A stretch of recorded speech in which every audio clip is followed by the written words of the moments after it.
જય હિન્દ સાથીઓ, નમસ્તે. આપનું અમારા YouTube ચેનલમાં સ્વાગત છે. તો આપણે જોવાના છે સંખ્યા પદ્ધતિના ઘણા બધી એક્ઝામ્પલ. હવે આપણે જોવાના છે 1 થી 79 ક્રમિક એકી સંખ્યાનો સરવાળો કેટલો થાય અને 1 થી 88 સુધીની ક્રમિક બેકી સંખ્યાનો સરવાળો કેટલો થાય. તો આમાં શું છે કે એકી સંખ્યા એટલે કઈ આવશે એટલે 1 +3 +5 +7 આ રીતના છે 79 સુધી ની ક્રમિક એકી સંખ્યાનો સરવાળો. તો કે આના માટેનું બેઝિક સૂત્ર છે પેલા છેલ્લો અંક જે હોય તે 79 એમાં એક એડ કરવાનો પ્લસ એનો અડધો કરવાના ડિવાઈડ 2 કરવાના અને આખાનો સ્ક્વેર કેટલો થાય તે. એટલે આનો જવાબ શું હશે તો કે 79 + 1 એટલે 80/2 એનો સ્ક્વેર એટલે 80/2 એટલે 40 આવ્યા. 40 નો સ્ક્વેર કેટલો થાય 80/2 કરતા વધારે 40 આવ્યા. 40 નો સ્ક્વેર 1600.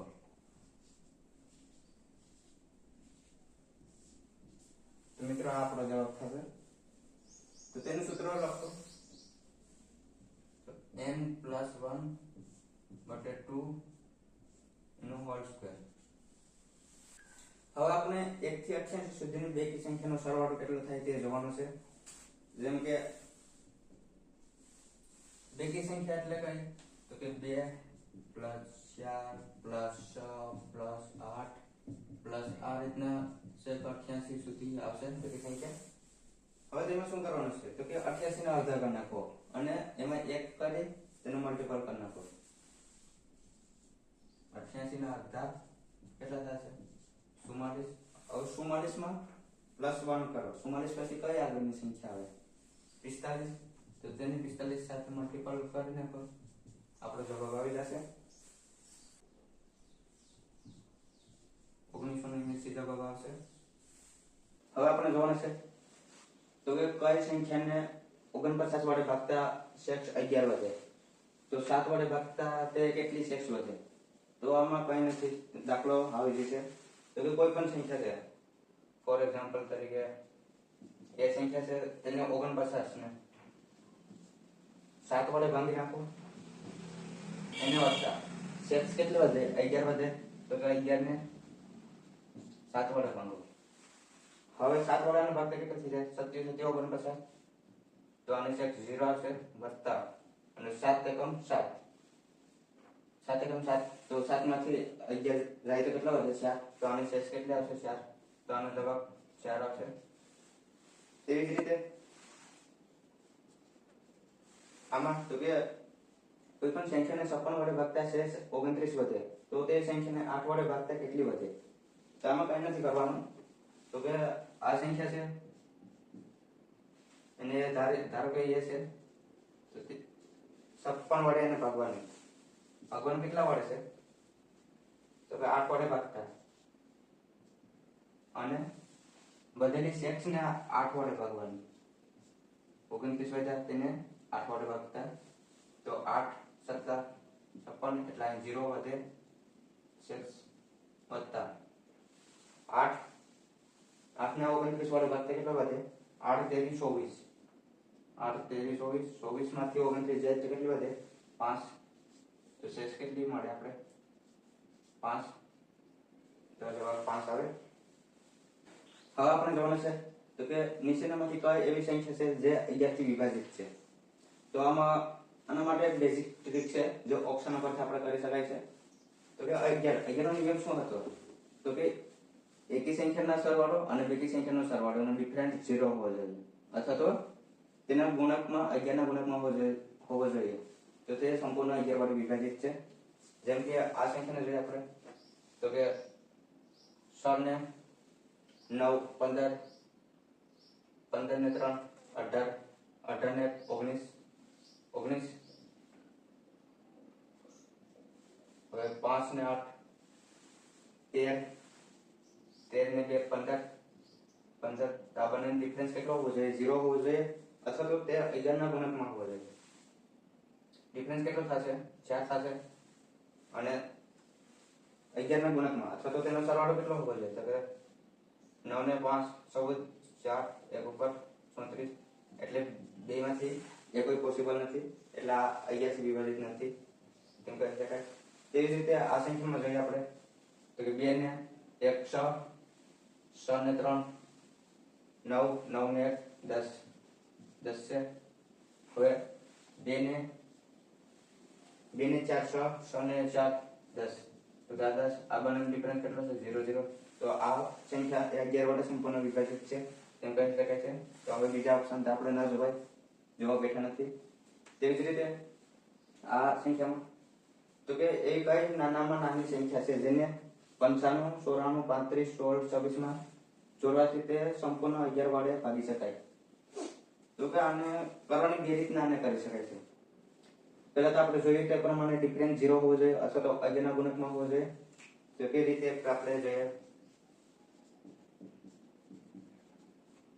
તો કેટલી સંખ્યા છે તો 94 આને જોઈએ 9 ને 5 14 ને 3 17 17 ને 1 18 18 ને 2 20 તો કે 20 અને 4 ને 4 8 8 ને 5 13 13 ને 6 19 19 ને 6 25 તો 20 માંથી 25 માઈનસ કરો તો આ બંનેનો ડિફરન્સ કેટલો થાય 5 હવે 5 માં કેટલા જોડવાથી 11 વડે સંપૂર્ણ વિભાજિત કરી શકાય તે સંખ્યાને તો કે આમાં 5 માં કેટલા આપણે જોડીએ 5 માં 6 જોડીએ તો આપણે કેટલા મળે 11 મળે તો તે 11 વડે સંપૂર્ણ વિભાજિત છે તો આપણે નાનામાં નાની સંખ્યા કીધી એટલે 6 આપણો જવાબ થશે તે જ રીતે બીજી રીત 2 તો કે આ બંનેના ગુણક બનાવો તો કે આ સંખ્યા છે આ સંખ્યાની પેર બનાવો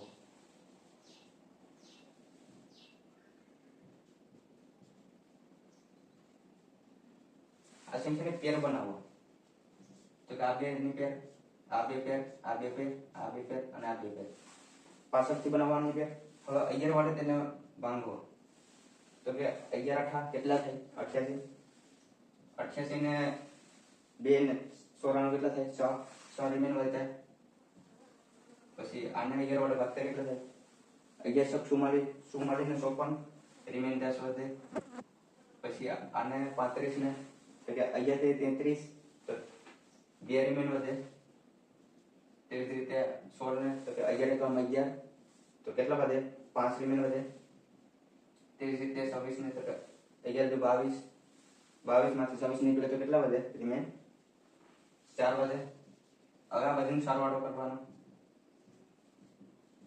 તો કે સરવાળો કેટલો થશે 16 16 ને 2 18 18 ને 5 23 23 ને 4 કેટલા થાય 27 હવે 27 માં કેટલા એડ કરવાથી તે 11 વડે સંપૂર્ણ કપાઈ જાય તો કે 27 માં 6 એડ કરવાથી કેટલા થાય 33 થશે તો 33 પણ 11 વડે સંપૂર્ણ કપાઈ જાય એટલે આનો જવાબ કેટલો આવશે 33 આવે 6 આવે જવાબ હવે આપણે જોવાનું છે કે 200 સુધીની સંખ્યામાં 19 ને કેટલી વખત ભાગી શકાય છે તો કે સરળ છે હાવ તો 200 ને 19 વડે ભાંગી નાખો જેટલો જવાબ આવે 200 ને 19 વડે ભાગતા કેટલો જવાબ આવે 10 19 ડન 190 રિમેન કેટલા વધે 10 વખત તેને ભાગી શકાય છે તેવી જ રીતે 200 થી 500 વચ્ચેની સંખ્યામાં 13 ને કેટલી વખત ભાગી શકાય છે જો મિત્રો આમાં કરવાનું શું છે પહેલા 1 થી 200 વખત 13 ને કેટલી વખત ભાગી શકાય અને બીજું છે 1 થી 500 વખતની અંદર 13 ને કેટલી વખત ભાગી શકાય. આપણને એનો ડિફરન્સ લઈ લો એટલે આપણો જવાબ આવી જાય. તો કે 200 બટે 13 એકમ 13 7 0 13 શક 78 વધી જાય 13 પંચા 65 રિમેન 5. તો આપણે ભાગ પર 15 આવ્યું. 15 ને તો 1 થી 200 સુધી 1 થી 200 સુધીમાં 15 વખત 13 ને ભાગી શકાય છે. અને તે જ રીતે 500 1 થી 500 ની વચ્ચે તેને કેટલી વખત ભાગી શકાય. તો કે 13 39 રિમેન કેટલા વધે 1 11 110. હવે 13 8 107 રિમેન કેટલો 6. તો હવે 38 આપણે તો 38 નું કામ છે. 38 માઈનસ કરી નાખવાનું 15 માંથી 38 માઈનસ કરીએ તો કેટલા વધે 3 2. તો કે 200 થી 500 સુધીમાં 13 ને કેટલી વખત ભાગી શકે છે 23 વખત ભાગી શકાય. તેવી જ રીતે આ સંખ્યા છે 0.0222 ખાલી થઈ ગઈ સંખ્યા છે. તો કે આપણે સંખ્યા તો 2 સુધી અહીં લિમિટમાં જ આપી છે. જો આ અનંત સુધી હોત તો તે સંખ્યા અસમય કહેવાય. પણ આ સંખ્યા 2 અહીં લિમિટ સુધી છે એટલા માટે આ સંખ્યા સમય સંખ્યા છે. એકની છેદમાં શું મળે કયા પ્રકારની સંખ્યા છે. તો કે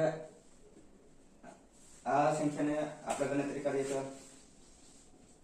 તે અસમય સંખ્યા છે સમય સંખ્યા છે કે પૂર્ણાંક સંખ્યા છે કઈ પ્રકારની સંખ્યા છે. તો આપણે જોઈએ એકની છેદમાં શું મળે છે. તો આને આ રીતના લખી શકાય √144 ને બટે 100 એટલે આનો રૂટ કાઢીએ તો કેટલો વધે 12 અને 100 નો રૂટ કાઢીએ તો કેટલો વધે 10 એટલે 1.2. તો આ સંખ્યા કઈ છે તો કે તે સમય સંખ્યા છે. સમય સંખ્યા આગળ તો નથી વધતી અહીંયા લિમિટમાં છે એટલે માટે તે સમય સંખ્યા છે. એવી જ રીતે આ સંખ્યા તો કે 3 ની દાર્શનિક કિંમત અને 9 ની સ્થાનિક કિંમત. તો 9 ની સ્થાનિક કિંમત કેટલી છે 9 ની સ્થાનિક કિંમત 9 ની સ્થાનિક કિંમત 9 કેટલા નંબર પર છે 1 2 3 એટલે 900 થશે 2. અને 3 ની દાર્શનિક કિંમત 3 તો કે અહીંયા છે 3 ની દાર્શનિક કિંમત તો જે કિંમત હોય તે પ્રમાણે તે જ કિંમત રહેશે. 3 ની દાર્શનિક કિંમત તો કે 3. હવે આપણે શું કહેતો તફાવત કીધો તો માઈનસ કરી નાખો 897 જવાબ આવે. સાથીઓ આજનો ક્લાસ અહીં સમાપ્ત કરીએ છીએ આપણે.